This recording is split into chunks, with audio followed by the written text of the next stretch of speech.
or make you laugh, make you cry like Ain't Life Funny. Ugh.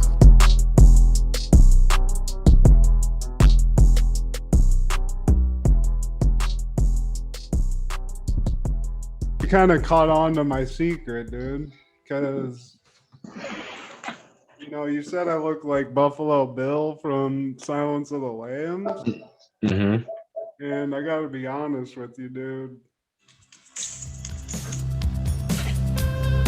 Oh God.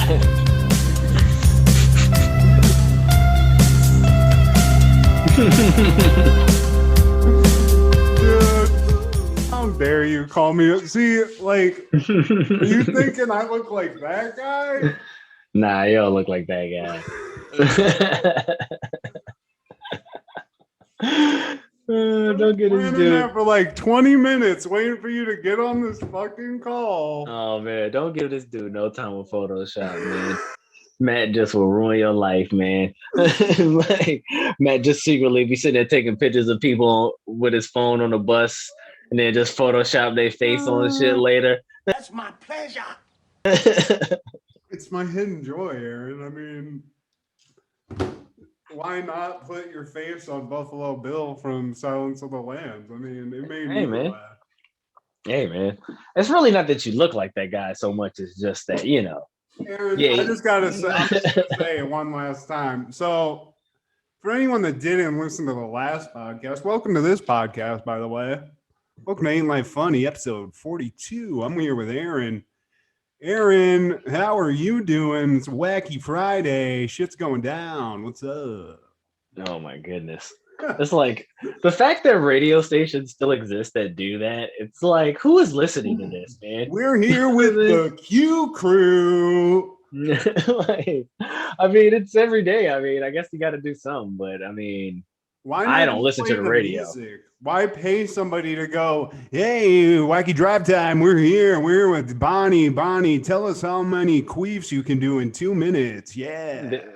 They gotta hype it up, man. It's not, nobody wants to just hear songs, I guess. I don't know. I mean, that's what a club is, but even at the club, the DJ still be, getting it in, Yeah, like a strip club DJ's the scum of a radio DJ. Like, is that where you go when you fail at radio? You just go to being a strip club DJ? Is that it?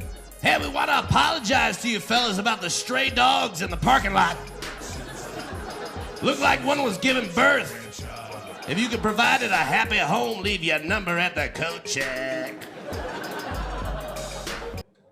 I mean, I don't think that that's a failure in my opinion at all. Maybe it's the exact opposite. Maybe you got to graduate to be a strip club DJ. I mean, how fun do you think that job is? Because I'm not a fan of strip clubs, but I'm a fan of strip club DJs.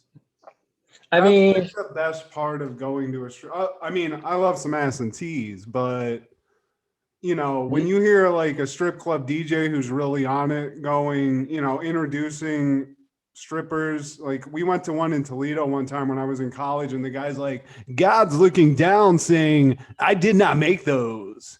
And then he just like introduced some busty chick on stage. But I've never been in no strip club that did that before. They just played a bunch of hood music all the strip clubs I went to. Get the motherfucking dollars out, yo! You motherfuckers! They weren't even really talking, and from what I remember, I don't know. I mean, you were just too hypnotized by that ass. See, you went to an Atlanta strip club. I went to a Toledo strip club, so the quality of women at yours is probably way better.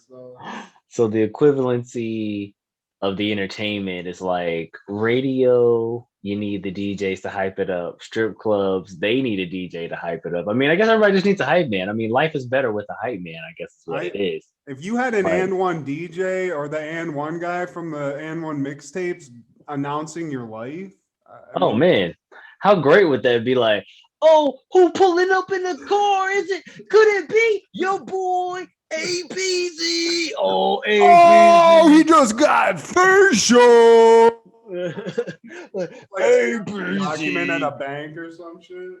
Oh man, you know what I'm saying? Right. Just be like, that would actually be a good like Key and Peele skit, you know what I'm saying?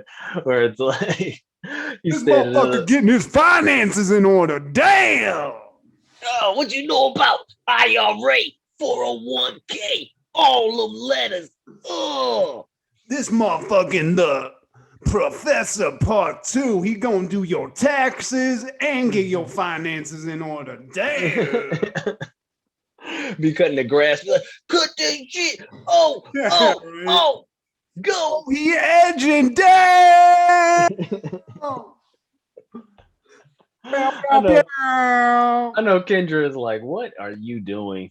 That's the beauty of having an office, Aaron. I close the door and then my wife, there's no, this is a hot set. You can't just get into this. It's hilarious because as I sit here and look at Matt's new setup, man, I just look, I'm just like, you can't hide money, man.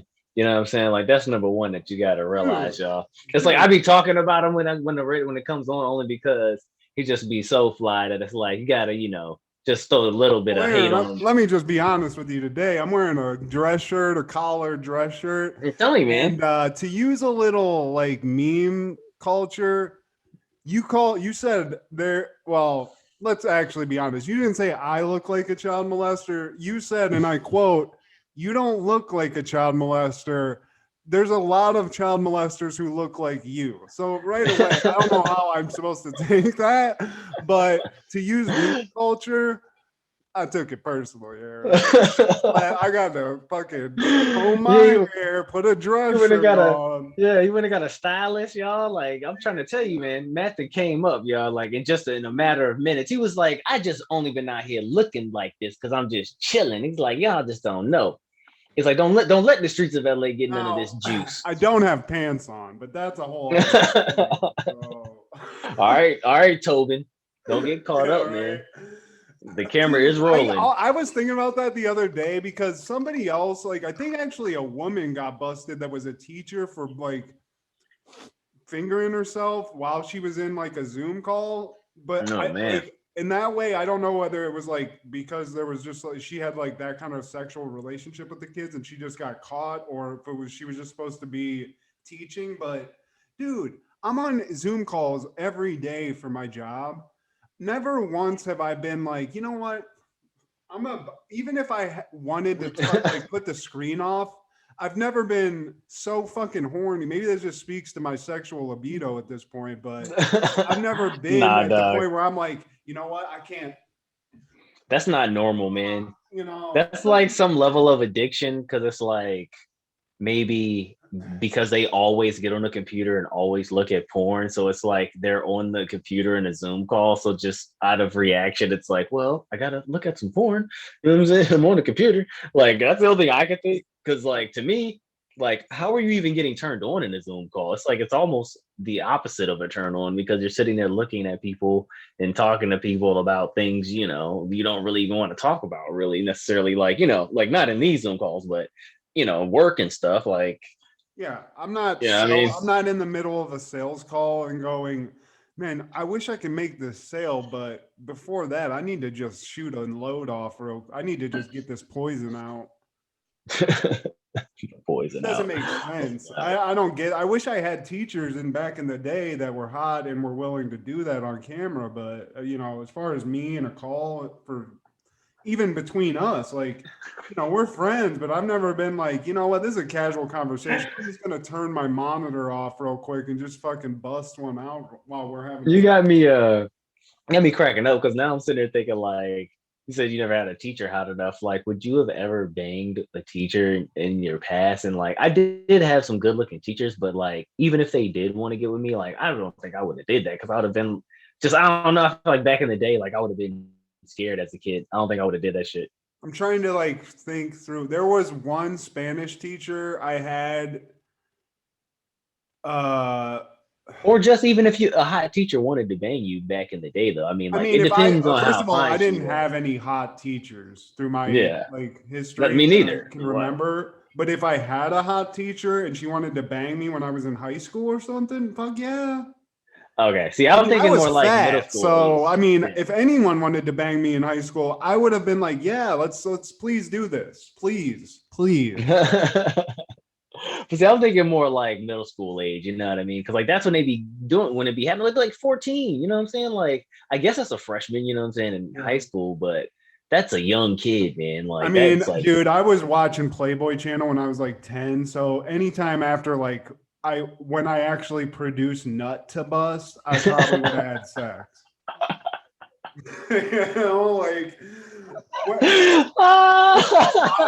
this is like a fucked up conversation, but I remember being so young and doing shit and being like, man, nothing's coming out, you know, like I knew shit should come out at that point. I just knew it felt good. So. Oh man. Nah, I mean, like I did that. It's been a long life. I did that a too. lot But of years of busting nuts, so it's hard to go back to before that happened. I don't know, man. I just feel like I would have got in trouble, like at a certain age, depending on when it happened to me. Because if I had been in like 8th grade or middle school, like I feel like I would have got in trouble. Like I would have got caught somehow. I don't know. Like later in high school, yeah. Like I would have been worried about getting in trouble, but you got to think if an adult's trying to get you to do some devious shit, and they're like, "Look, we're not going to tell anybody. Let's just fuck," and it's your teacher, I'd be like, "Okay, sure." I don't know. I'd be like, man. Out. But all my teachers, it'd be like fucking somebody 1,000-pound life and shit, you know, it's like, or an old lady. There was like one teacher I had that I can think of who was actually kind of hot, and she was just an older white lady that taught Spanish. So yeah, I'm saying like for sure high school, yeah, but I'm just saying like younger, dude, because like that's what it'd be happening to them kids, and I just feel like I don't know. That's crazy, man. Wild. But I mean, I just was like a hypersexual, not hypersexual, but I was just into that shit at a young age. So I feel like if somebody gave me the opportunity to actually fuck like at a younger age, I probably would have done it. Oh God. I mean, there are stories. God, it never happened, but you know. I mean, if you're a little boy, man, and like there are like that's in a movie, isn't it? I forgot what movie that was, where it's like the little boy, like the woman makes him have sex with her. And he's like scared of her and shit. Like, what movie was that? Damn. All I remember, there was actually a legit woman. I think her name was Mary Kay Letourneau back in the day. That was one of the first like high profile arrests for a teacher fucking a student. Yeah. And the wild thing about that story, if I remember correctly, was that she fucked the kid, got in trouble, went to jail. When she got out of jail, they got together. I think they might have had kids together. Yeah, I remember that. Yeah. So maybe she fucked that kid's head up and just programmed him into wanting her. Like child molestation, dude. I mean, I don't know, man. This is a wild conversation, but like a guy getting fucked by an older woman, it doesn't seem as bad. You know what I mean? You don't think that at first, but like, no, I mean, but like in that case, that's the fucked up nature of our society, I guess.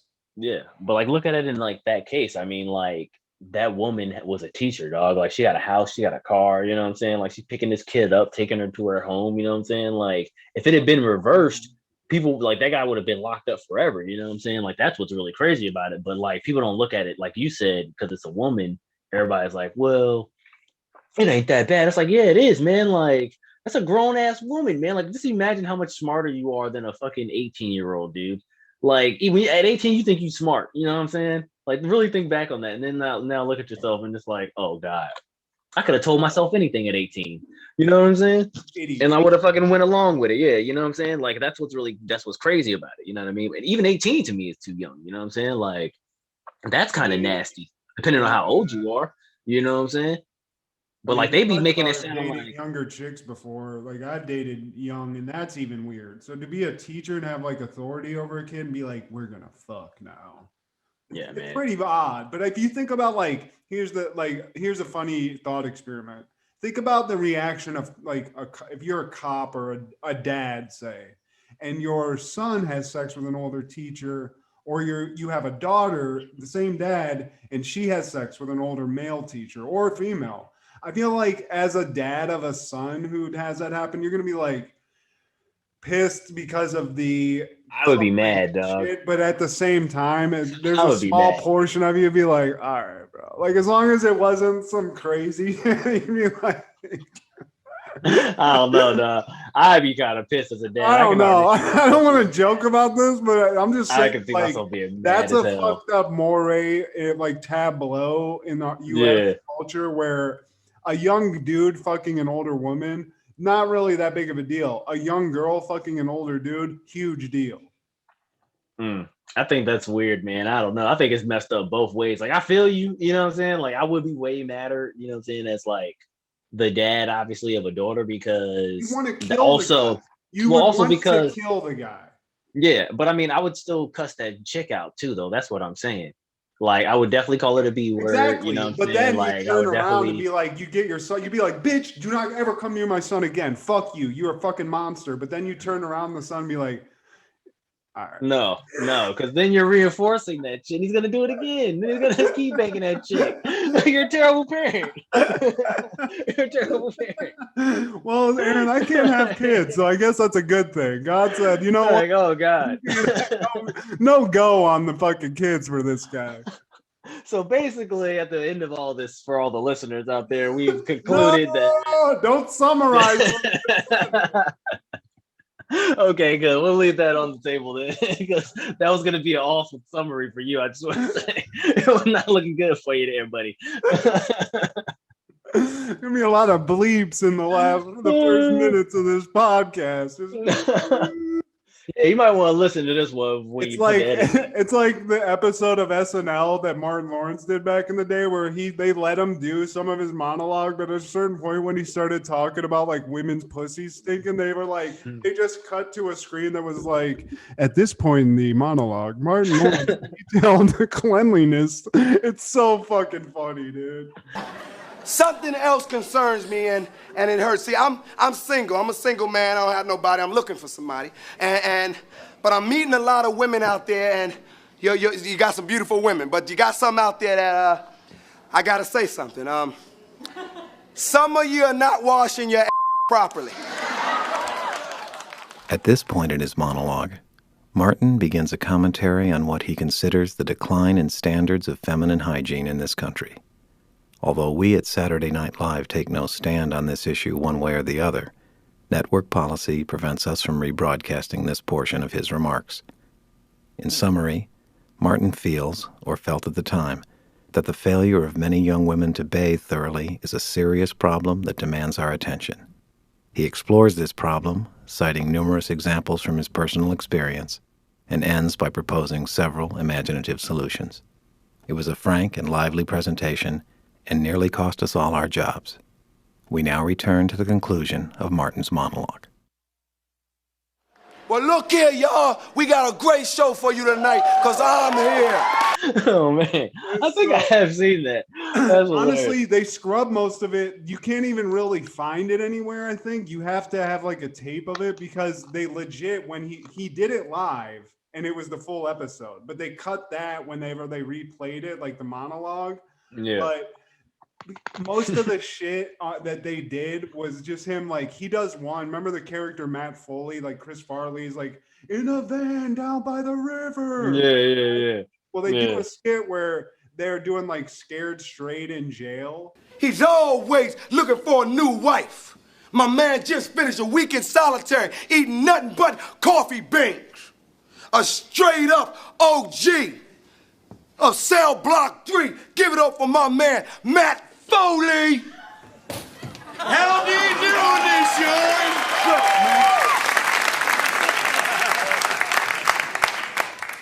They all your bitches now, Matt.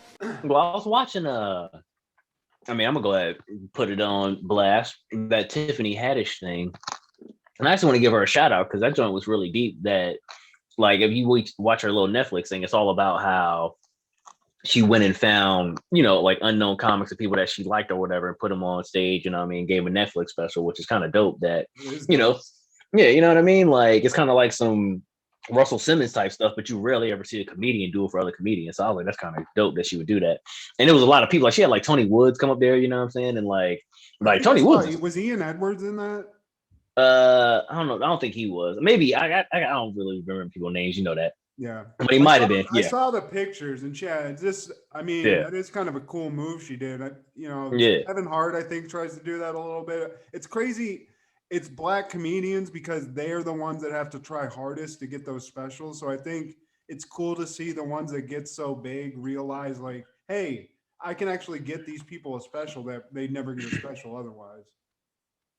It's kind of like but I had brought that up because you was Hollywood talking shit. about but I had brought that up because you was talking about comedy or whatever, you know what I'm saying, how it changes. And that's kind of what Tony Woods has said in it, because like she had asked, like they have like a little part where they sit down and talk a little bit, and she had asked him like, how do you feel like in a time where it's the cancel culture, like are you scared? And he was like, well, the thing about comedy is it's like slipping on a banana peel, everybody laugh, you know what I'm saying, but like the person that slipped got hurt, you know what I'm saying, like that's the part about it. Like you gotta kind of, somebody gotta get hurt for it to be funny. Like there's the pain in the comedy, you know what I'm saying, like that's part of it, you know what I'm saying. And he was like, people keep forgetting that kind of, so like you gotta broach things and like put all these disclaimers out, but really like if you doing it, you know, in the sense of being funny, you ain't trying to hurt nobody's feelings, you know what I'm saying, because that's all his comedy really is like talking about, you know, he goes overseas and be like, you know, imitating like people accents and stuff and like all that, you know what I mean, like but not like in a hurtful way, you know what I'm saying, like, and as a black dude you kind of get away with that shit anyways, but you know what I'm saying, like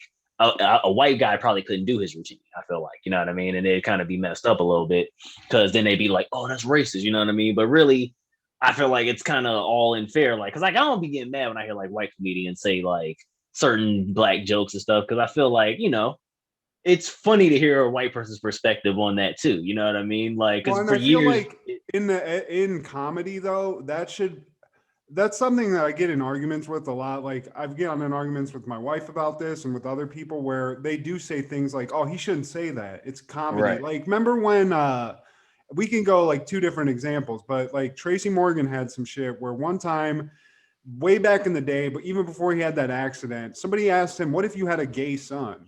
Yeah. And he said, I'd stab that little motherfucker. He said some shit like that and got in trouble. It's a joke. Right. He wouldn't do that. Or like when what's his face? Tosh. A while back, Daniel Tosh got in some shit because he went on stage and he was like just fucking around. You and I have been to the Comedy Store where people don't have material, they're just fucking on stage. Yeah. He goes, you know what? Like, guys, somebody say something, I'll make it funny. Somebody goes, rape. And he goes, rape. What's funny about rape? And some girl goes, nothing. And he looked down and he goes, you know what would be funny right now? If somebody raped that chick, right? He said that as a joke, you know? Yeah. But in the context of being in a comedy club, I don't ever understand the compulsion to be like, I get if something's cringy and you're like, ugh, and everyone sort of reacts like that. But to get offended by a joke, I just don't understand it. And I actually, me and on my other podcast, Aaron, shout out, happened in the 90s. We actually interviewed a comedy club owner from the 90s that owned Scott Edwards. He owned a comedy club in Sacramento.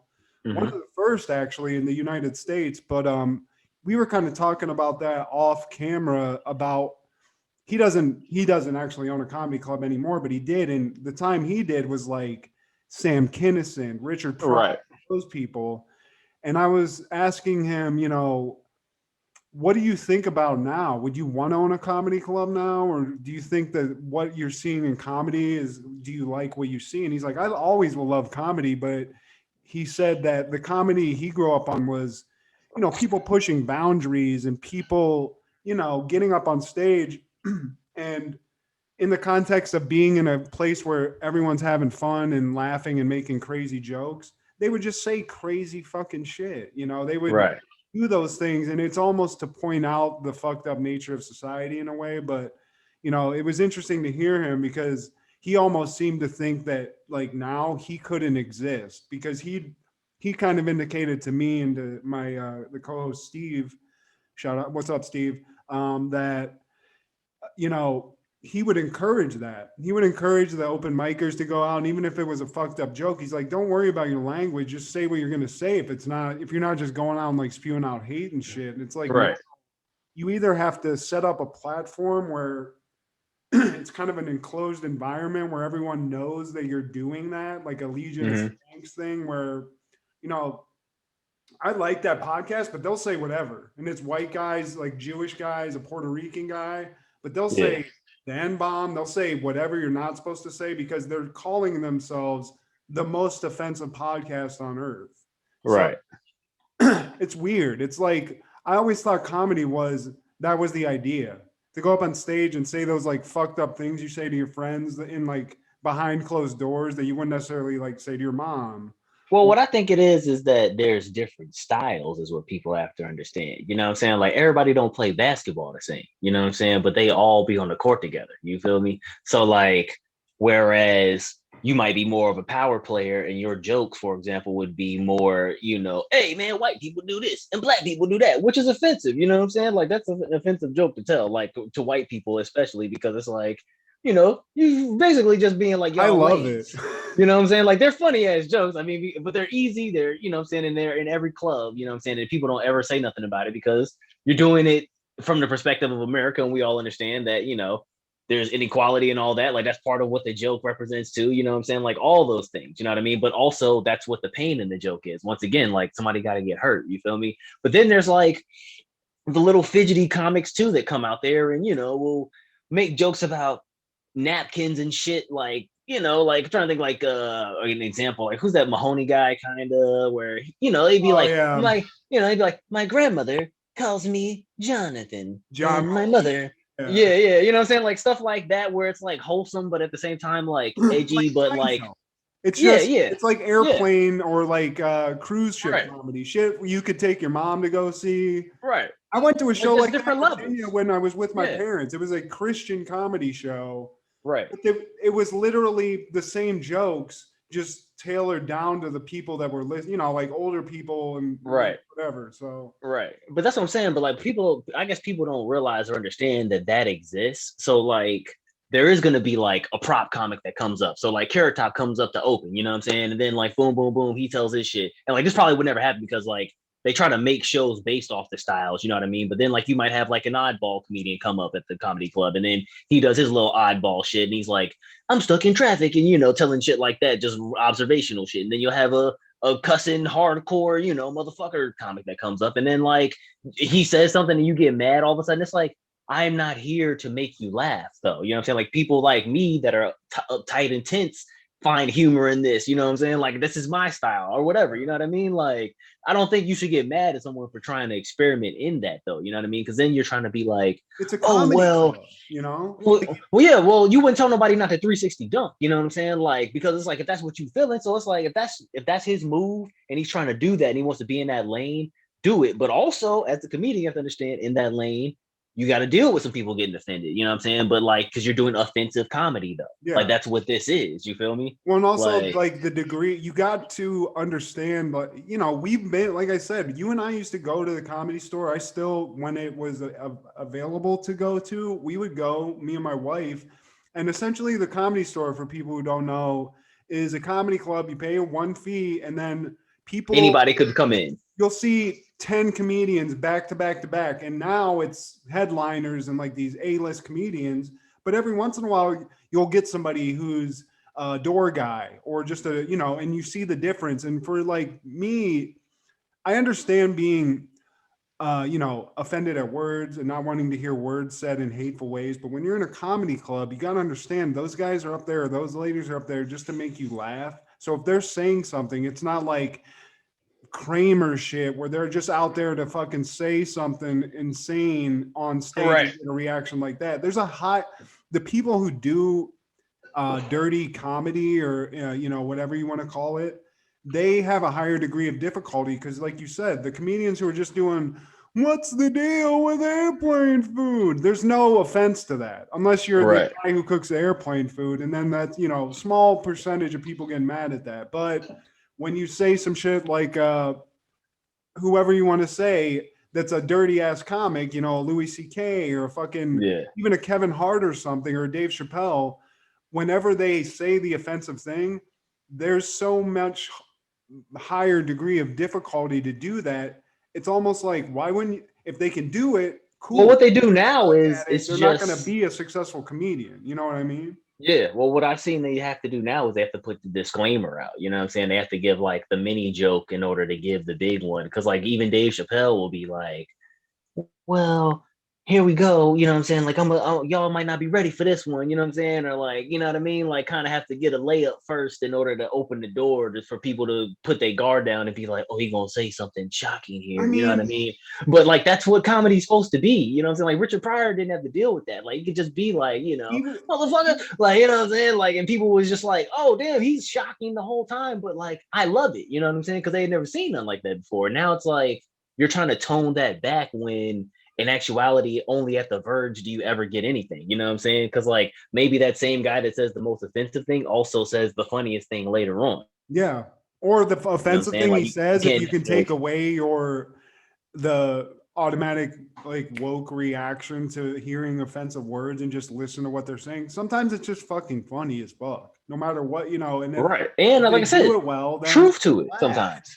Yeah. Yeah, because that's the truth. That's the good comedy has the truth in it. That's why you do laugh. You know what I'm saying? Because it's like you see, like, oh damn, I do deal with that, or wow, I have thought that, or whatever it is. That's the relatable thing. That's what makes it funny. You know what I'm saying? So like sometimes we are offensive. You know what I mean? Like that's the thing to me that I think is funny because like I kind of hate it about church too, is that everything always has to be so in divine light and like positivity all the time. Like sometimes as a person, you have downs and woes and darkness and bad times and like just don't feel like dealing with people and shit. And it's like it's nothing wrong with that. You know what I'm saying? Like animals go through that shit. You know what I'm saying? Like it's just like you aren't a straight, just always rising fucking arrow to the top. You know what I mean? Like even like in the stocks, we have that mindset. And it's like there's peaks and valleys, you know what I'm saying? Like, and if you're going down, it's like it's fine to be, you know, a little bit down today, you know what I'm saying? Like just stay focused, you know what I mean? Like but that's even, like I said, like, that's even with comedy, like everything, you know what I mean? Like, everybody's just like, oh, it can't ever be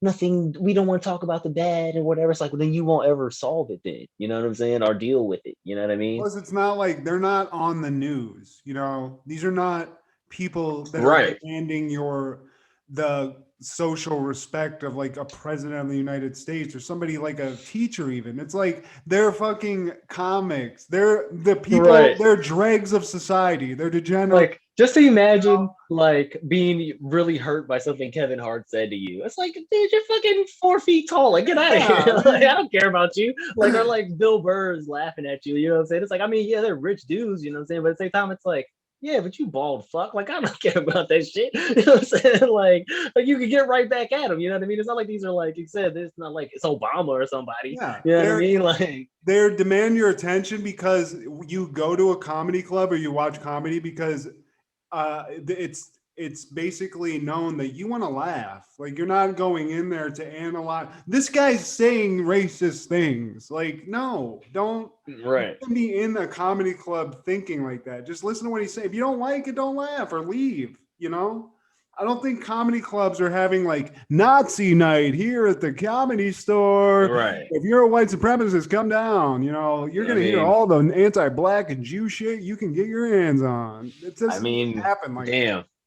Damn, that's like a Key and Peele skit too, right there. It's like fucking going to the racist comedy club. Go to Alabama of comedy club shit. Right, like geez, like that. What does that place look like? You know, they just got like a fucking pit bull and an alligator tied just up. American History X that like when they're having that fucking party instead of like the white supremacist bands, it's just comedians. Like, you know what about these fucking black people? It's fucking they stink, guys. It's fucking crazy. Like, nah, man, they can dance. They can dance all good. And then I'll be looking in this like, I can't do that shit. Like, you ever touch a black dude's hair? I mean, it's fucking crazy. It's like touching bread, y'all. I don't get it. I don't fucking get it. Like, what the fuck, dude?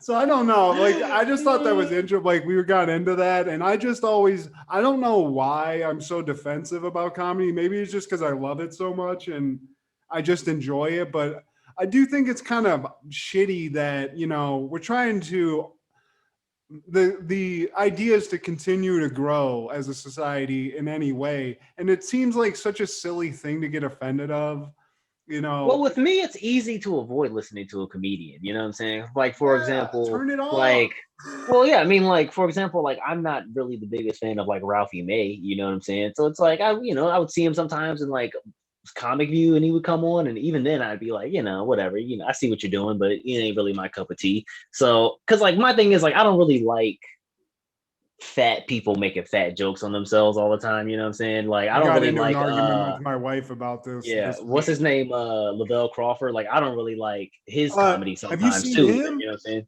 Yeah, he's lost weight. Yeah, he looks good. He lost all the weight. So yeah, he looks good. Weird. He doesn't even sound the same because he doesn't have like a fat neck. So it's not like landslide. Well, he's never been not big. You know what I'm saying? Like that's the thing. Like so when you've only been big, like it's weirder. You know what I mean? When you actually lose all your weight versus like being small and then getting big and getting small again. Like it's different. You know what I'm saying? Well, but I saw like Ethan Suplee. Do you know who Ethan Suplee is? That big fat white dude that used to be on My Name Is Earl, or he was. He's swole dude, now. Yeah, that guy was on. Tom Segura has just like an interview show that's a new thing, but it's just him one-on-one interviewing him, and he talked to him about what he did. I mean, it's honestly, I felt like I need to do a podcast with Ethan Suplee because he was like what I did, but he had a shit ton of money. He was like, I used to do all these extreme diets and starve myself and work out constantly. And I was like, yeah, me too. I just didn't have all this fucking money. That's hilarious. Yeah, that dude always had money, bro, because he's been on everything, bro. Think about this. He was on Boy Meets World, right? That was him. Yeah, he's been in. Yeah, like that was way back in the day. You know what I'm saying? I mean, and like that shit stayed on TV for years. That he was fat. He got to like 550 or 500 pounds, something over that.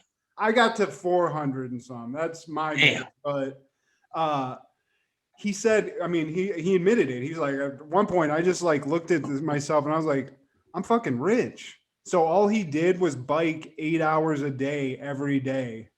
He's like hundreds of miles a week. He would just get on a bike what fucking bike can you ride at 400 pounds? I had bikes shattering under me at 200 and some pounds. So Matt, bro, I wish you could have seen this shit, man. It's possibly the greatest feat of strength of all time, man. And like, I don't know if I probably told you this before. It's this show used to come on called Heavy, right? And like, this was like, they would take the biggest people they could find, right? And then try to make them lose the weight, like make them work out. I feel like they probably were just secretly giving them liposuction at the end of the show and just, wrapping it up being like, here you go. But like, they would have to get a life-saving surgery anyways, you know what I'm saying? Whatever that thing is, but you had to get to a certain weight to even get that surgery, I think is what it was going on. So like, they were trying to get down to like 300 so they could get whatever that bypass thing is, so then they could lose the rest of their weight. So like, this dude was on there, he was like, I think he said he was 777, dog.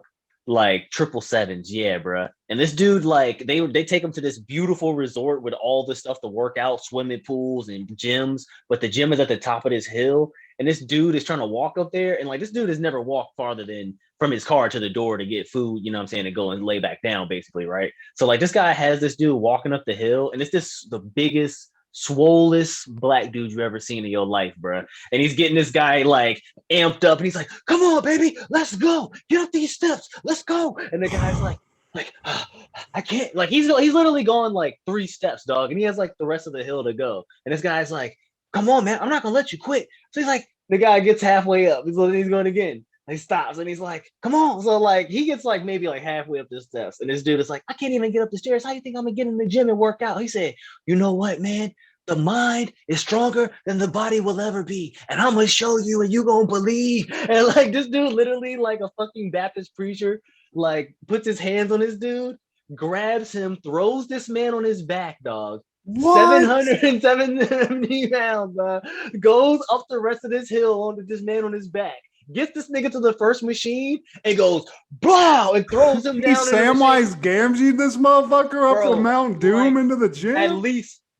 At least like 8 or 9 steps. The greatest feat of athleticism I've ever seen. I gotta watch this, bro. I be trying to find this episode. I can never find this show anymore, dog. I've been looking so hard because like I just want somebody else to see. I'll find it. I will try to find this episode. Bro, this dude puts this man on his back and gets him to that first machine, and it's like, blah! Like he was kind of still on the ground, like had a couple of feet on the ground. I feel like maybe he was holding himself up a little bit, but this man pretty much lifted this man like the last few steps. That's how hard it is to lose weight, to want to lose weight. That's what crazy, nobody really realized, and that's kind of why I liked hearing Ethan Suplee talk, because he was rich, like we said. So and he lived in LA. So he's like, I was doing all these weird diets all the time. Yeah. Like, he said he lost a bunch of weight eating a bunch of pineapple, which I think Rick Ross did too. I think that was his thing.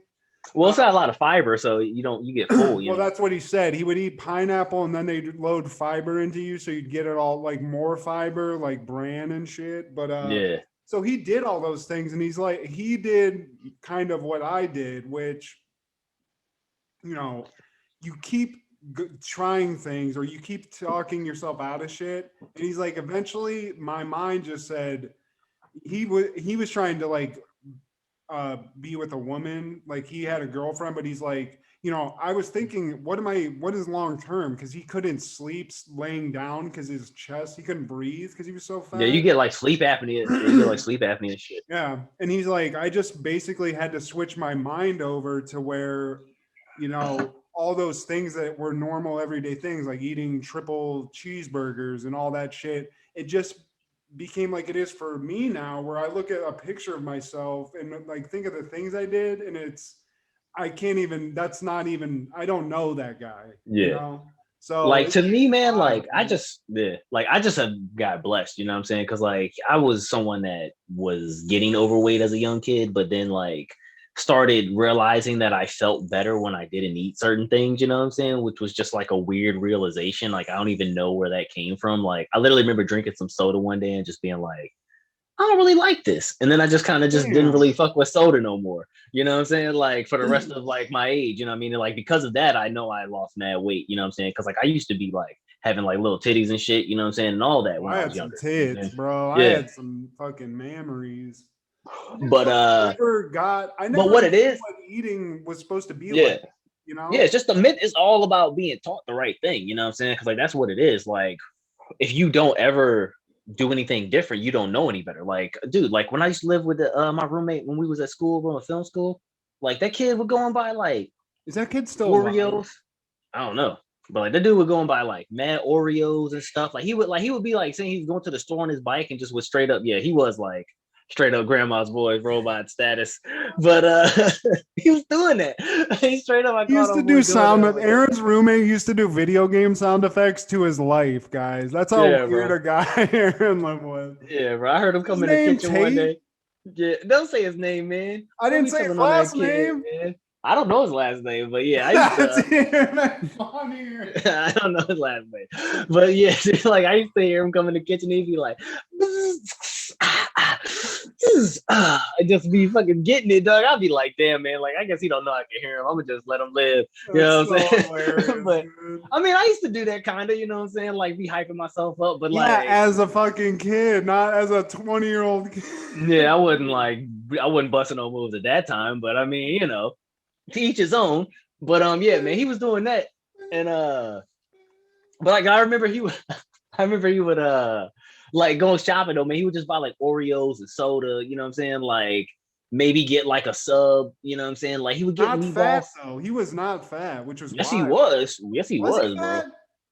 He wasn't in shape. Oh, okay, well. Yeah, like still got titties and all that shit. What are you talking about, man? Like I mean, he was like skinny fat, you know what I'm saying? Where it was like, you know, he was gonna need some work, but I don't know, man. Like, I don't really like judging people's bodies, but like at the same time, like I feel like people have to understand we do live sedentary lives. So like it's good to work out because in the long run, like you're helping yourself live to a longer age. You know what I'm saying? Like if you don't do shit, your body thinks to itself, well, oh, this motherfucker ain't about that action. Like I'm finna shut this shit down. Like them feet, they ain't doing none shit, man. Put that blood up at the heart, put it at the brain, you know what I mean? Like maybe you can read a bunch of books and get smart, you know what I mean? But like, even if you work out more, you can read more. You know what I'm saying? Like people understand, like the more your body moves, like the more your brain's physically active, like keeps you from getting Alzheimer's. Like, yeah, you get a hormone boost from working out. You know what I'm saying? Like, so you get like good endorphins. You know what I'm saying? Like all that. You know what I mean? And also, I think when you were talking about like the mental side of eating, I think that plays into it when you work out because like it's almost like your body seeks the right things in a way. Like I can't really explain it, but like when you like, you know what I'm saying? Like if you start really working out hard and then you're going to eat a bunch of junk, like your body doesn't recuperate the same way. So like you feel shitty in the gym, like you probably will stop working out, you know what I'm saying? Like, but then when you eat the right stuff, like you feel yourself like bounce back better, you're more active in the gym, you perform better. Like when you start seeing that, like people don't realize that, like, you know what I'm saying? Like even that starts playing into it. Cause like, I'm sure you can attest to that. You know what I'm saying? Like you've done it where it's like, you've eaten the right things after working out and felt good the next day. And then like, just, you know, had a cheat day or did some bullshit and then been like, damn, yo, like I gotta take a shit. Like, I don't like, what's up, man? Like, I ain't, you know, I can't lift as much, like all that, you know what I'm saying? So like, people don't understand that too. Like it's a hand in hand thing. Like you can't just do one or the other. You know what I mean? Because like that's one thing that my mom tries to cheat on is dieting right, but then not wanting to exercise. You know what I'm saying? It's like, I mean, you might not gain weight, but you're not. I don't know. There's something about working out for me. Like it's just is one of those things where I like to do things that I think I can't do, and when you do them, it's almost like an ultimate win. It's just like an earned thing you get that makes you feel better mentally anyway. So I don't know. I just don't. I don't really judge fat people. Sometimes I do judge harshly because I've gone through it, and I do like. It's not easy, but it is. You know what I mean? It's not easy to do it, but the ideas and what you do to get it done, it's pretty easy. You know, well, the instructions are simple. And work out, and it's gonna eventually all, you know, it's gonna lead to you losing a shit ton of weight. In Ethan Supplee's case, that guy got down from 550 down. He did what I did completely. He crash dieted. Remember when I was like crack Matt? 189. Bro, don't remind me. 215, son. Well, I say, don't remind me, dog. Like I used to Matt, son. I used to try to convince Matt to eat, y'all. I used to be like, I felt like I was doing something wrong. Guys, those abs I had, oh man, rock solid. Son. I can't even lie. You had better abs than me. I can't say nothing. I was like, damn, Matt over there losing weight, dog. I was like, this motherfucker going in. But he was running like 10 miles a day. This dude to eat one meal. I was running away from my feelings. Yeah, I just got out of a long-term relationship, and I just had to live my life. I was just like, Matt, like, come on, man. Like, dude, I'll tell you. Here's a story about having abs. This is one of the proudest moments of my life, and nothing came of it. But you know, I used to thirst trap, jog around Van Nuys a lot, shirt on, and one time. Thirst trap jog. I love that this is even a thing in his mind, y'all. Dude, like, listen to this dude. Thirst trap. I used to just jog. Here's what I did. Bro, you think you Matthew McConaughey, dog? Shirt because I was embarrassed that Aaron would call me out for jogging shirtless. But then, as like a block away, the shirt's coming off. Bro, this dude was Matthew McConaughey out there. Yo, you lucky I never catch you, dog. Oh, you lucky I never catch you. Dude, I was jogging down Victory Boulevard. Look it up, guys. Victory Boulevard towards like Lancashire. So like, you know, left and went on, you took a right on Victory. And I got to where remember that movie theater we went to, like that AMC by where you and Sean and me used to meet at Starbucks? Yeah. This car full of young Latina ladies pulled over. They were larger girls, but hey man, they were like they just paid some attention. They pointed out the ab game, and I was like, you know what? I'm not gonna follow this, but I'm doing right track. So you could have, you could have ran, you could have jogged home, been like, where y'all going? Let me get y'all number. I think they wanted me to get in the car, but I was a little come on, man. I didn't have that full ab confidence. What was the point of the thirst trap then, man? It worked. I think honestly, Aaron, if I'm being completely honest, I think I was in the midst of like a some sort of a Tinder or OkCupid conversation with another lucky lady, and possibly already had some plans going, and I just didn't want to pursue that extra attention. Listen to this, bro. This dude. I mean, guys, this is a different time in my life. These are not things to brag about. I was a miserable person. Aaron can also attest to that. So yeah, shit was not popping. Other than those abs were fucking popping. Bruh. I just don't even know you anymore, dog. Like for real.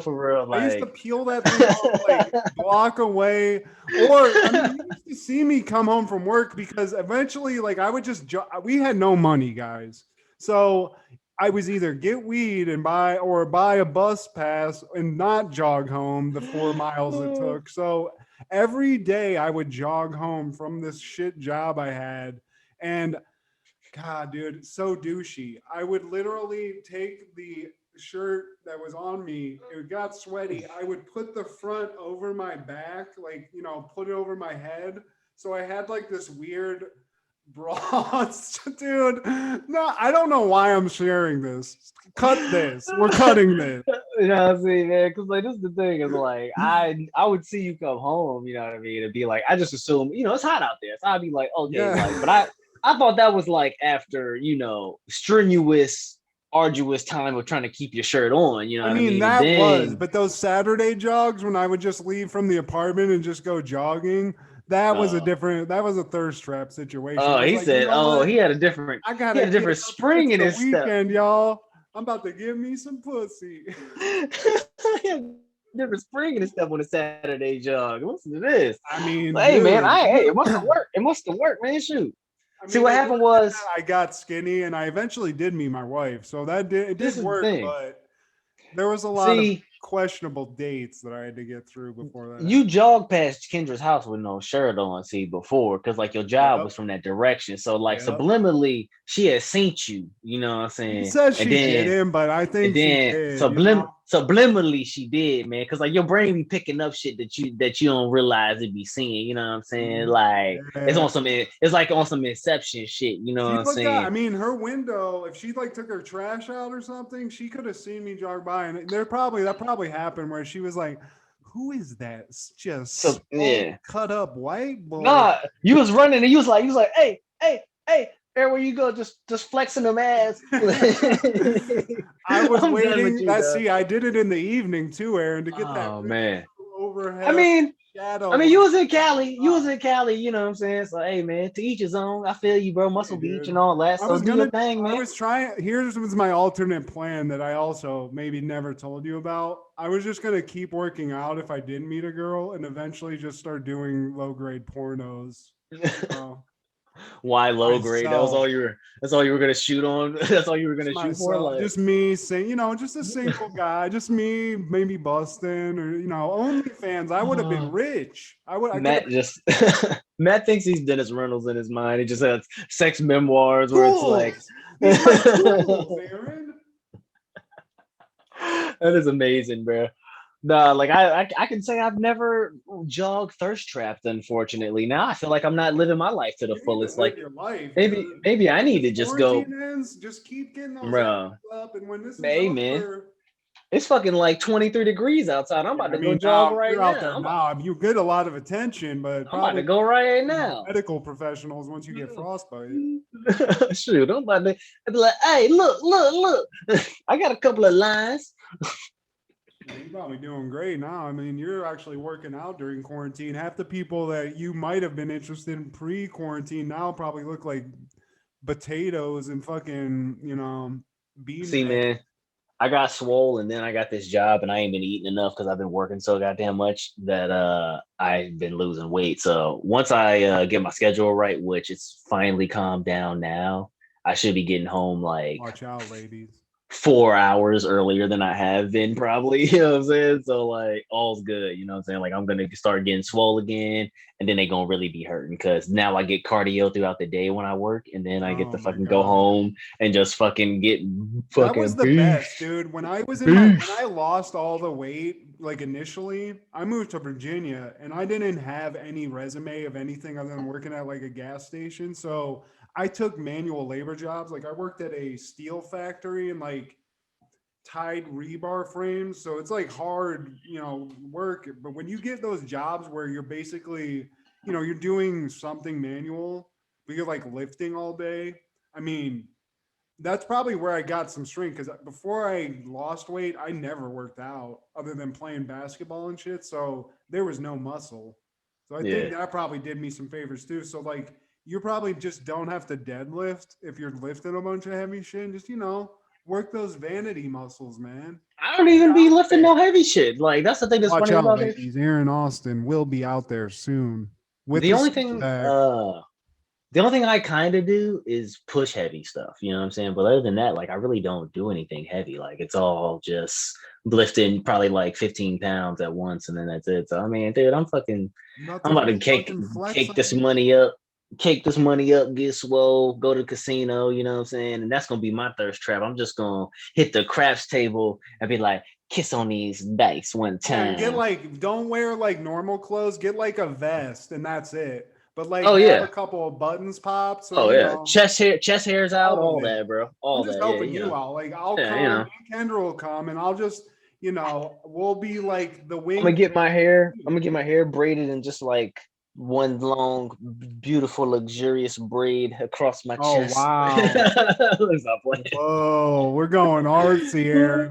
Taking a new tact. He's going more, fashion forward, Aaron. Like, damn, you got some fucking weave, dog. Like, what the hell? What the fuck?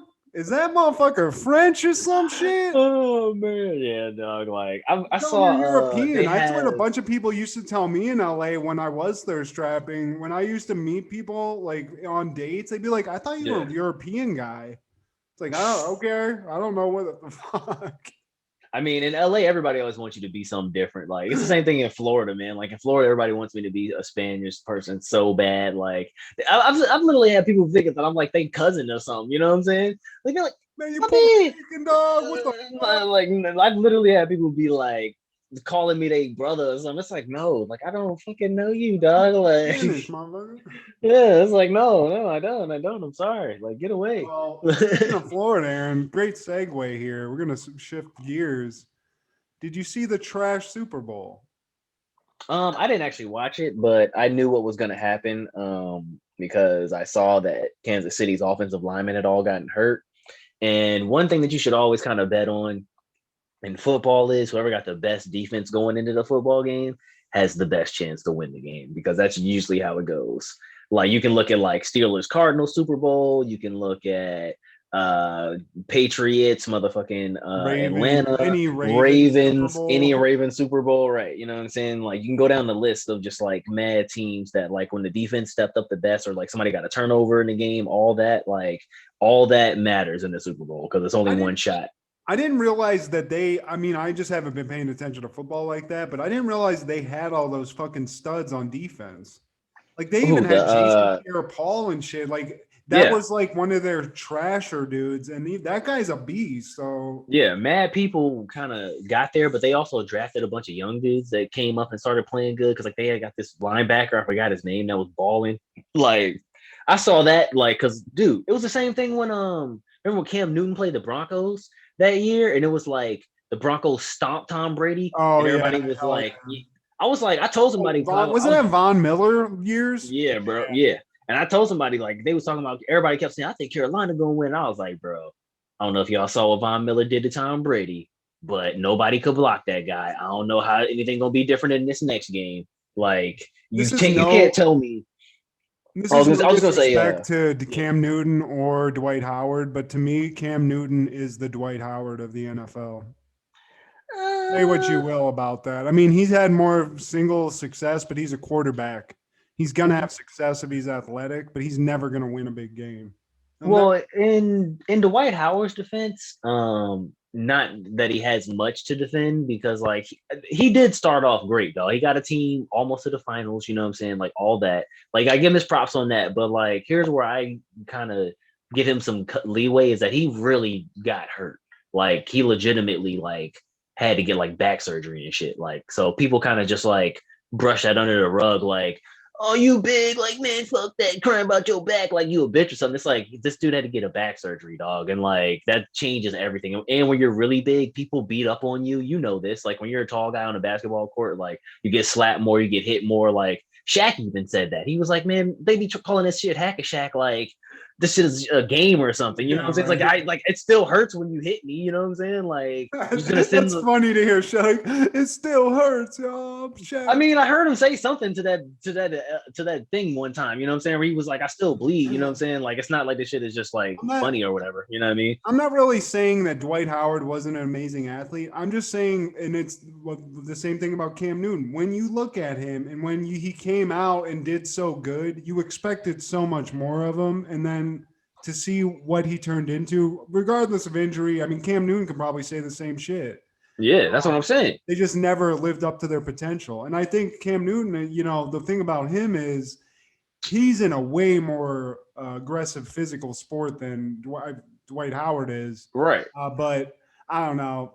I feel like the thing with that Von Miller defense, they were doing that to everybody. I mean, you had basically maybe a millisecond to throw the ball, and Von Miller was on your ass. So, bro, that's what I'm saying, man. Like in that game against Tom Brady, like you can't tell me that they didn't do everything possible to try to block that dude, like shift protection, all that, and it still wasn't working. So, like to me, I'm like that matters in the game of football, bro. Yeah, like that shit is probably one of the most important things in the game of football. So, like people just don't be understanding that. They just want, they just want to see who they want to win. You know what I mean? Because like I didn't want to see Tom Brady get another Super Bowl neither, but at the same time, it's like.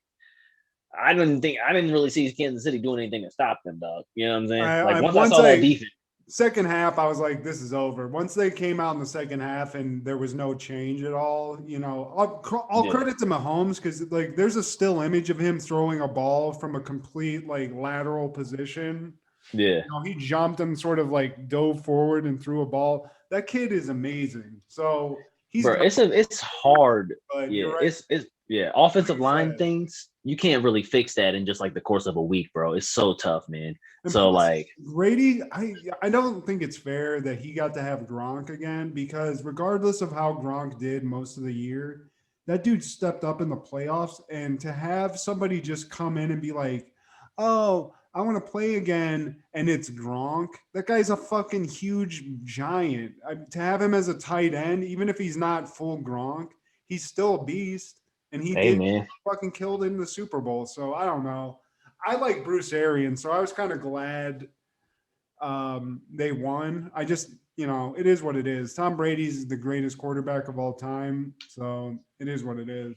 I mean, to me, like, I feel like I hate throwing shade on somebody that just won a whole bunch of stuff because, like, yeah, do your thing. But, like, one of his greatest strengths to me is understanding that football isn't always about going and getting stats. You know what I'm saying? Like, because if you really watch him, like, that's his success is that he's just trying to get the ball out of his hands quick so that he can keep moving the ball up the field. Because if you get 3 yards, 3 yards, and 3 yards, you know what I'm saying? Like, and then, like, that's basically all he's looking for. And then you mess around and have to either go for it on fourth down, get a quick QB sneak, which he's good at doing that, you know what I'm saying? Like, he just plays to his strengths, you know what I'm saying? Like, that to me is what his strength is. Like, he never tried to be great, you know what I'm saying? Like, you're not going to sit there and be like, oh man, he's the greatest arm talent since Dan Marino and all this, you know what I'm saying? Like, because that's really, if you look, that shit didn't work out for Dan Marino, actually, you know what I'm saying? Or Peyton Manning, really, in the long run, who got more rings, you know what I'm saying? Because he just realized, like, he has 6 rings, dude. You ever realize how insane that is? No one's ever going to get that.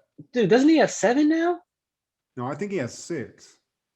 I thought the Patriots already had 6. Maybe he does. I think he got 7 with that last one. Let me look and see this shit. Yeah, I thought it was 7, but if I wasn't mistaken, but maybe I'm wrong. But yeah, man, like that's what it is though. Like his strength is realizing that you take what the defense gives you. If you have a good defense, they'll get you the ball. It is 7. That's what I said. Listen to this. He has 7 titles, 5 MVPs. I mean, this is insane. No one's ever going to do this again. I'm telling you though, like I hope he would say this too. Though he has to give credit to every defense that he had that got him a championship. In my opinion, you know what I'm saying? Because like even that one, you know what I'm saying? Like that's what he realizes though. Like if he has the solid team around him and everybody does what they're supposed to do, he doesn't have to be that outstanding, dog. He don't got to throw for 10,000 yards. Like even Drew Brees, same thing, dog. Most yards ever, most touchdowns, all that shit. But then it's like, oh, but Tom Brady's still beating you because he realizes he can beat you by 3 points and win the game. It's not, personal. It's just this game of football. He's playing chess while y'all are playing individual stats. You know what I'm saying? Why wouldn't he though? If you understand it is a team sport and you can not be the. I mean, I wouldn't really call him a diva. He's just famous because of his success. He's not demanding the attention. He just gets it now because he is who he is. So yeah. I mean, I agree with what you're saying. He is a product, not of the coaching, obviously, because he went to Tampa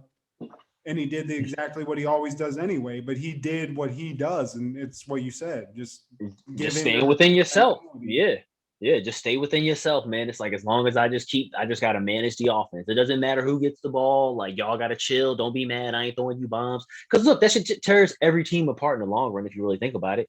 Cowboys, fucking Steelers, Like, tell me that's not one of the main things that fucked y'all up. I ain't getting the ball enough.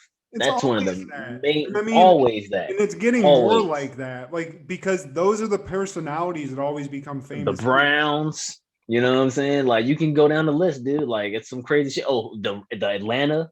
It was, Julio Jones got to get the ball. What a shit show that team turned out. It's like they've been so close so many times since they won the Super Bowl with Jamal. Who was that guy's name? Remember the running back they had? I forget. Jamal Anderson. Yeah, Anderson. That's what it was. Yeah. But I don't know, man. It's I'm just looking at his Super Bowl stats. This is insane. He's played in so many Super Bowls. He almost has 3,000 passing yards in Super Bowls. That's insane. That's what I'm saying, bro. That's what I'm saying, man. It's like anybody can say what they want, but it's like then he's done that for decades too. So it's just like even the new guys coming in. Like, think about it. Even the young boys coming in, like Pat Mahomes couldn't even take him down. Like, he's been frying everybody all year, ain't scored less than 30 points. And now it's like, you can't even get a touchdown in the Super Bowl. And like I said, all he did, play field position, let the defense eat you up. We know you can't block us. So, hey, this is our strength today. I ain't even got it. Because look at his stats in that game. He didn't even have 300 yards. You know what I'm saying? I mean, what's even funnier is this game that he lost, the Super Bowl he lost against the Eagles, he had 500 yards. I mean, that's what's crazy. That's what I'm saying. Like, if he plays within himself and he got a good defense, bro, he'll never lose, dog. Like, that's what people don't seem to realize because he just understands that shit about the game. Like, I just got to go with, like I said, ultimate team mindset. If the running back got to catch 40 passes, that's what's going to happen. We're just going to win just like that. Or if we're going to run the ball 80 times, we're going to do it. Like, hey, man, to me, that's if you don't have that mindset, you'll never win. That's what I hate about my team, dude. They don't think like that at all. They don't even know what that means. It's just hard to do that now because it isn't like it used to be where guys, you get drafted, you play for that team, and you just are happy to be playing the sport. Now it's you sign a contract, you do well 1 year, and then it's, well, that contract's null and void because I'm this good. Right. know? Well, what sucks is that a lot of contracts nowadays are incentive-based like that. You know what I'm saying? Like, you got to get X amount of touchdowns or whatever. So I feel like that makes that an issue too, because then they're thinking they need the ball because they need to get paid. You know what I'm saying? So, I mean, that does play into it. You know what I'm saying? Well, Tom Brady, you did it again, you son of a bitch. You got the party and also just the footage of the party afterwards. Total Tampa trash. Me and Aaron lived in Florida, guys. What you're seeing of Tom Brady now, Tampa is infecting Tom Brady like herpes. He's drunk on the boat. He's throwing a Super Bowl trophy. He's fucking Gronk's on the fucking thing, grinding on chicks. This is total Florida trash move. Stop hating, man. Stop hating, man. You've seen Tampa Bay, my friend. You've seen just congratulate, man. You just gotta congratulate, man. I can, man. It's Florida, man. Hey, man. Hey, Tom, everybody retires down there, bro. I mean, it is what it is. Yeah, I guess you're right. Tom's just said, you know what? Time to start get this little cocaine. I mean, we probably gonna go back there, man. We are, guys. We're moving to Florida. Me and Aaron, we're starting a weed business. We're going to Florida. Oh, God. We're going to all the Full Sail kids. This is what's going on. How long before you get robbed in Florida selling weed? Like, oh, God. I just don't even trust that. Them people crazy down there, bro. No, I don't. Unless somebody pays me a massive amount of money to do so, I will never live in Florida ever again. I just can't. There's too much pain in there. I'll get near Orlando and just start like curling up. You don't gotta go to Orlando. You don't gotta go to Orlando, man. It's all the same, man. You get on the Panhandle, it's just like it's just people day drinking all the time. I can live that life out here. That's how you live in Florida, bro. Day drink, man. That's what you're supposed to do. Party. Because it's so bad, but I get it. So that is funny. Let's hit up Mike Busey. Let's just fucking Buse it up and we'll just start working with him again. Bro, if he saw you, dog, he would love you, man, right now. He would lose his shit, bro. He'd probably be so happy. Fuck that. This is COVID time. I'm too wary of disease now. I couldn't be anywhere near that. I'm about to say, dog. I was like that when we first met him, man. Everything we brought in the house, I ain't touched nothing in there, dude. I didn't open no doors. I didn't touch no The only doorknob. thing I was would like, sit on was a surface that was meant like a step. It's like, this isn't actually a seat or a bed. I'm not going to sit on anything like that. I ain't even There's sit jizz down. and piss everywhere. Yeah, I ain't even sit down, bro. I'm trying to tell you, man. All things I touched was the stuff we brought in there, man. And then I took it back out. That was it. I was like, I'm not touching the walls. I ain't touching shit in here, bro. I was so scared, man. I was watching that video again because we posted it at one point. I'd never really watched the end of it. Remember, like, this motherfucker he brought a shotgun out and shot a car battery. It's like, where are these ideas coming from? I don't get it. Hey, Art's down to put a key in his ass and lock him in the cage and throw him in the pool if y'all are down to film it. Whatever kind of things you want to call it. I like to stick things in holes where they don't belong. We like to burn things that shouldn't be burned.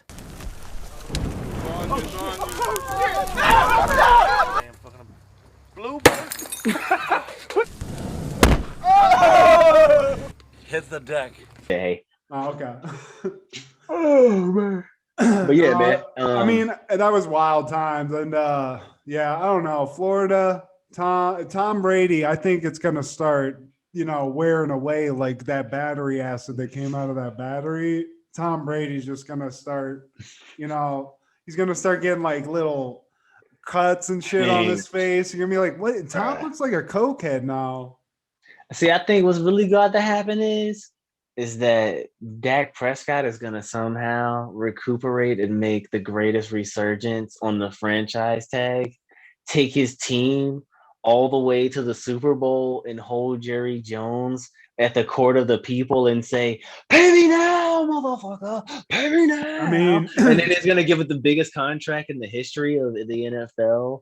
He's going to get fucking $1 billion contract that people have never seen. Yeah, and it's going to be amazing. That's what I think is really going to happen, bro. I mean, I wouldn't doubt it. Jerry's got $1 billion. That's what I'm saying. It might be like some sort of handshake deal where he's like, we're just going to match what Mahomes got, and then I'll just throw another $500 million, untapped. I mean, it's going that way anyways. If Mahomes gets 500, you know what I'm saying? Like, so then it's just like, look, man, I won the Super Bowl. Give me the Billy. And then what we'll do is we'll just make it so that I spread the money out over 20-year period. And then I'm just a forever cowboy. You see what I'm saying? What was it? And Who was it that did that? That they got a deal and then, like, wasn't it Iverson where he just like set it up where he got money way in advance, like down the road? That was his shoe deal. Was that what it was? Yeah. Yeah. I don't know. If I was an owner of a team, I would really hesitate to give a Mahomes type deal where you're giving them so much fucking money. What's the incentive to get better? I mean, just to keep winning. I mean, because like you see how fast they'll pull that money out from underneath you. Though. True. You see what happened to golf. You know what I'm saying? Like they take a penalty, but they don't like necessarily they can get out of it. They can get away from it. Those contracts are not guaranteed. Now, if you do that to an NBA player, you're fucked. Yeah, because then it's like I think the Knicks might still be paying Allen Houston. You know what I'm saying? Like that money. People listening to this have no idea who Allen. You're like, who the fuck? Right, exactly. But yeah, I mean, like straight up, like that money in the basketball. Damn, I forgot about Allen Houston, son. Oh, bro, that guy was a beast. What's really crazy is like there used to be a whole different era in the NBA where if you could make like mid-range jump shots, everybody thought you was ice cold. Jerry Stackhouse, remember that guy? He's the same. So many people. Yeah, man, so many people. Because there used to be the dude to play for the Bucks. I think his name was like Redford or something. Redman, I forgot his name. I used to always get him in NBA 2K all the time. I forgot his name now.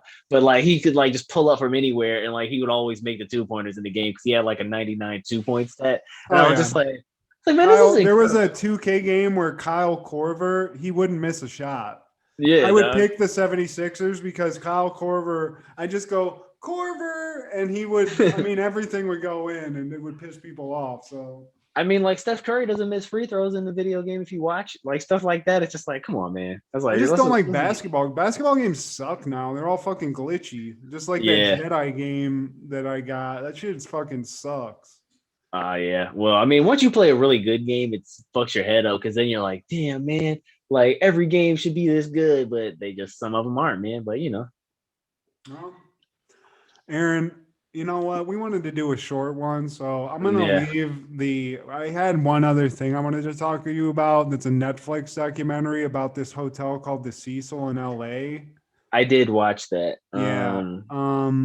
I just gotta We say can. that first of all, burn the place to the ground because I don't know why that place still exists. But No, just Matt. real quick, did Elisa Lamb kill herself or was she murdered? Just gut, Matt, gut like, check did you that. watch it all? Did I you watch watched it all? everything up until I fell asleep on episode 4 when that morbid, like the morbid Yeah. guy showed up, and they're like, "This death metal singer is responsible Well, for her murder." you know what it is you should never let the internet raise your children. That's what the moral of that story is, because what really happened was that people were just thirsty for attention and wanting to fucking find a story somewhere because it was interesting and all that, like, whatever, because that's the fascination that's going on with the dawn of time. Like, strange murders attract people, you know what I'm saying? And Yeah, then, hell like, yeah. what's fucked up is, like, when I was watching it and why I really didn't like that shit was all those people they were interviewing were trying to make it be like, we were really trying to help her and get justice for Alyssa. It's like, no, you weren't, motherfucker. Like, you were trying to get attention for yourself on the Yeah, internet by there was guys that had placating. YouTube channels Yeah, because of that exact thing. And right. like, there was one guy specifically. The little dude with he the had black hair, the little yeah, skinny dude. fucking Yeah. hate me and my Kendall were like, Yeah, this dude. guy's a fucking creep. He's a Yeah, man. creep. He's Because he's the type of dude that'll write a love letter to a serial killer. yeah, like, exactly. You know I was like, like, he's like, I was just fascinated, and I yeah. was thinking about what she was thinking about when she died, and like how she died. It's like, why? Yeah, man. Exactly, bro. So, like, that to me is what was wrong, because, like, that morbid dude, he was like, man, everybody thought I killed her, and then I wanted to kill myself, and I tried, but I failed, and all this. And it's like, bro, I y'all need to saw watch this that guy. episode again. But I'm looking at him, I'm like, wait, as soon as I saw that dude, I was like, this guy didn't kill anybody. This guy is the most sweethearted man on earth, probably. Like, he makes death metal, y'all. Like, look at his face. He's dressed like Sting. Like, you really would be afraid when of this he was person? walking down like Hollywood Boulevard in the makeup, and it was just him like around normal Yeah. people. I was like, this fucking Yeah, guy bro. is just some Yeah, freak. dude. Yeah, he was like 5 feet tall too. It's like, no, he's a Mexican. It's like, bro, like, I'm not I trying to, killed her. Yeah, I I'm not killed trying to, her dead. I'm not Why trying were to, you like, singing hate on shit him, like and that? then, you like, fuck?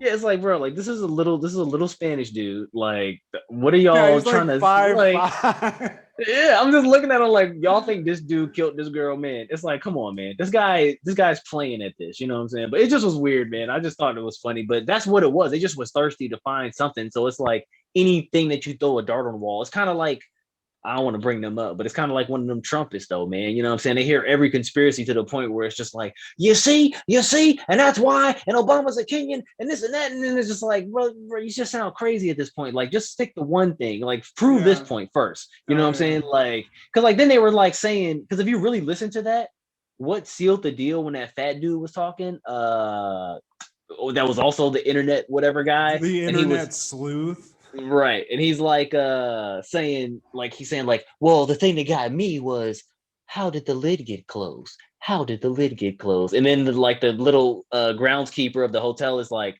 the lid was open when I got up there. I closed it before the cops came. But I said that to my wife, and she said, well, why didn't the cops see that the lid was open when they went up?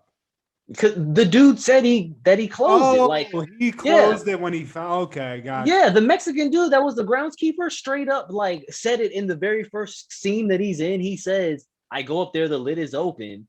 So I see the body in there, and I'm like, damn. And then I call the police, and I closed the lid before they got there. He says that in the very first take. If you watch, crazy. Yeah, and then they go down the rest of the show, and then it's like, but yeah, no, didn't they like, go there before? Like, because he found them when the people. Okay, first of all, fuck the hotel first and foremost for rebranding your fucking hotel in the middle of Skid Row and saying, hey, come travel and be in the middle of LA in that shit. So first of all, fuck them. But they knew what they were doing, like, because that was luring foreign travelers there, people that don't know shit about LA or Americans at all. You know what I'm saying? Like, if you're just from like Wisconsin or whatever, it's like, oh, it's a cheap hotel, it's near everything, the airport, all that. I can see everything. Oh, it's right in the heart of downtown. But bro, you know what's crazy? Don't want to do that. But you know what's crazy though is I used to drive Uber down there sometimes, and I would see like straight clean cut people just walking through there, like no big deal. You know what I'm saying? And to me, it's like you trying to gentrify this neighborhood that is not ready for that just yet. Like I don't know if you, I was I don't know if you want to be the one doing it. You know what I'm saying? Like I don't know. I was afraid. I'm gonna tell you, dog. And it's like I didn't been in some places.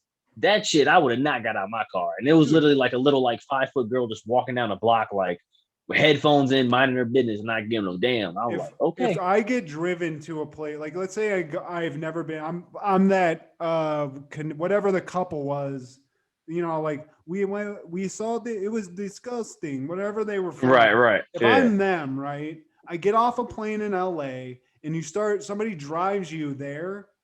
I'd say we're not, honey. We're not, because it's stark reality. The front of the hotel may look nice, but if you in any way look around you on that street that they're on, that is a fucking hellhole.